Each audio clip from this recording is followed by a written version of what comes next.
Good morning, everyone. My name is Vanes Dominic Tomata Ochea from BSBA FM 3D, and this is my video presentation about vision, mission, core values, and goals in Moncas. Vision: a transformative learning institution producing globally competitive graduates.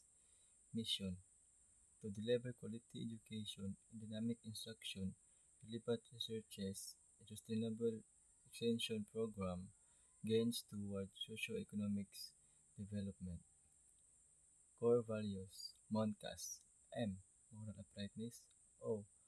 Optimism. N. Nationalism. C. Compassion. A. Adaptability. S. Service. T. Teamwork. Goals: Number 1. Produce competent graduate. Number 2. Foster strong linkage and network. Number 3. Sanitize human capital.